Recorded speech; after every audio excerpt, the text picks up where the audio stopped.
My to our prom to break Cassiano so na young call a yen some from Nancy Gina a poya mantum the Modishia war Akyem Ntronang a war Brim North Mensimu. A nadia one more Casa DCE, one more Hruno crap pamono, Remon Nana AdomTV, say, on to Susan Galamse, Penini Yebi, Adom Cassie, et was so. Sumbua Mebunu, one more Akyem Ntronang, Ediabo District Chief Executive for Brim North District Remon Nana AdomTV. So den ho akɔhye eye galamsey mu anu nam so ama mabunu yi abo DCE dede wanamontu a wotuye no Labra District Chief Executive Emma Brim North District Raymond AdomTV ene Adom News in Central for atwitwe nsem ho nkomo no wode nsem sei na tudwa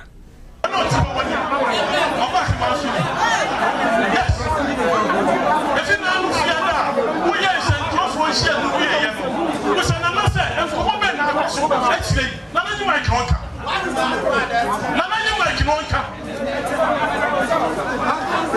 We shall not say, come on, man, I go from the south.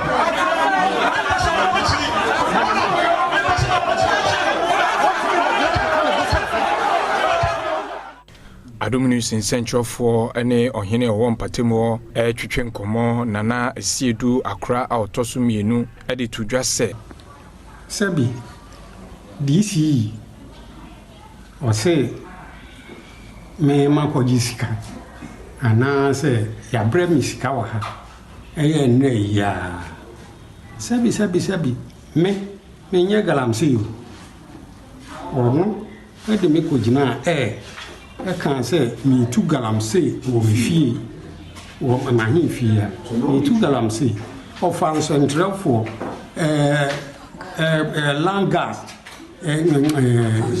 Vanguard for and Aposi for CID for be me fie atwom e be hwehwe ye nkyere me ba bia me ye galamsey ye ko ya ko me fie nyina ko nya fie so ye hwe ba bia me ye galamsey. New Patriotic Party MPP amanyoko no wo party chairman wo Abrim constituency Patrick Bano enso edi tudwa se Ntronang for a radio say ombeto abarama MPP pa na omo pese eye community man na ombenye bia ya community problem, but here's the case aye illegal money na san ebo na adodankwa ekufuado ene na ba no eji enti Ntronang for no kra de omo ye no eno na aba no epe